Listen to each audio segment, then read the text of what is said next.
कैसे हुई नागों की उत्पत्ति, जानिए पुराणों में वर्णित नागों के बारे में। हमारे धर्म ग्रंथों में शेषनाग, वासुकी नाग, तक्षक नाग, करकोटक नाग, धृतराष्ट्र नाग, कालिया नाग आदि नागों का वर्णन मिलता है। आज हम आपको इस लेख में इन सभी नागों के बारे में विस्तार से बताएंगे। लेकिन सबसे पहले हम आपको इन पराक्रमी नागों के पृथ्वी पर जन्म लेने से संबंधित पौराणिक कहानी सुनाते हैं। इन नागों से संबंधित यह कथा पृथ्वी के आदि काल से संबंधित है। इसका वर्णन वेद व्यास जी ने भी महाभारत के आदि पर्व में किया है।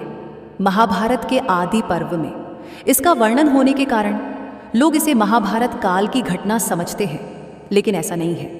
महाभारत के आदि काल में कई ऐसी घटनाओं का वर्णन है जो कि महाभारत काल से बहुत पहले घटी थी, लेकिन उन घटनाओं का संबंध किसी न किसी तरीके से महाभारत से जुड़ता है, इसलिए उनका वर्णन महाभारत के आदि पर्व में किया गया है।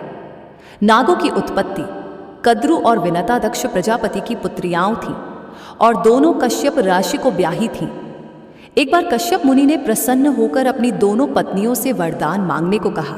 कद्रु ने एक सहस्र पराक्रमी सर्पों की मां बनने की प्रार्थना की और विनता ने केवल 2 पुत्रों की, किंतु दोनों पुत्र कद्रु के पुत्रों से अधिक शक्तिशाली, पराक्रमी और सुंदर हो। कद्रु ने 1000 अंडे दिए और विनता ने 2। समय आने पर कद्रु के अंडों से 1000 सर्पों का जन्म हुआ। पुराणों में कई नागों, खासकर वासुकी, शेष, पद्म, कंबल, कारकोटक, नागेश्वर, धृतराष्ट्र, शंखपाल, कालाख्य, तक्षक, पिंगल, महानाग आदि का काफी वर्णन मिलता है।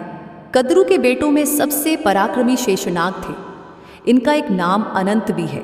शेषनाग ने जब देखा कि उनकी माता व भाइयों ने मिलकर विनता के साथ छल किया है, तो उन्होंने अपनी मां और भाइयों का साथ छोड़कर गंधमादन पर्वत पर तपस्या करनी आरंभ की। उनकी तपस्या से प्रसन्न होकर ब्रह्मा ने उन्हें वरदान दिया कि तुम्हारी बुद्धि कभी धर्म से विचलित नहीं होगी।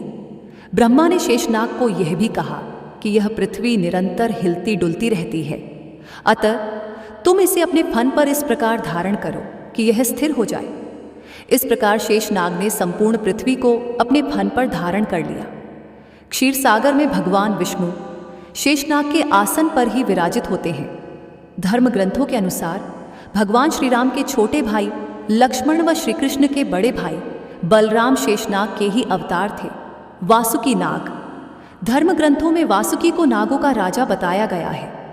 ये भी महर्षि कश्यप व कद्रु की संतान थे। इनकी पत्नी का नाम शतशीर्षा है। इनकी बुद्धि भी भगवान भक्ति में लगी रहती है। जब माता कद्रु ने नागों को सर्प यज्ञ में भस्म होने का श्राप दिया, तब नाग जाति को बचाने के लिए वासुकी बहुत चिंतित हुए। तब ऐलापत्र नामक नाग ने इन्हें बताया कि आपकी बहन जरत्कारु से उत्पन्न पुत्र ही सर्प यज्ञ रोक पाएगा। तब नागराज वासुकी ने अपनी बहन जरत्कारु का विवाह आऋषि जरत्कारु से करवा दिया। समय आने पर जरत्कारु ने आस्तिक नामक विद्वान पुत्र को जन्म दिया। आस्तिक ने ही प्रिय वचन कहकर राजा जन्मेजय के सर्प यज्ञ को बंद करवाया था। धर्म ग्रंथों के अनुसार समुद्र मंथन के समय नागराज वासुकी की नेति बनाई गई थी। त्रिपुरदाह के समय वासुकी शिव धनुष की डोर बने थे। तक्षक नाग, धर्म ग्रंथों के अनुसार तक्षक पातालवासी 8 नागों में से एक है। तक्षक के संदर्भ में महाभारत में वर्णन मिलता है। उसके अनुसार श्रृंगी ऋषि के शाप के कारण तक्षक ने राजा परीक्षित को डसा था, जिससे उनकी मृत्यु हो गई थी। तक्षक से बदला लेने के उद्देश्य से राजा परीक्षित के पुत्र जन्मेजय ने सर्प यज्ञ किया था। इस यज्ञ में अनेक सर्प आकर गिरने लगे। यह देखकर तक्षक देवराज इंद्र की शरण में गया। जैसे ही रथवीजों, यज्ञ करने वाले ब्राह्मण ने तक्षक का नाम लेकर यज्ञ में आहुति डाली, तक्षक देवलोक से यज्ञ कुंड में गिरने लगा। तभी आस्तिक ऋषि ने अपने मंत्रों से उन्हें आकाश में ही स्थिर कर दिया।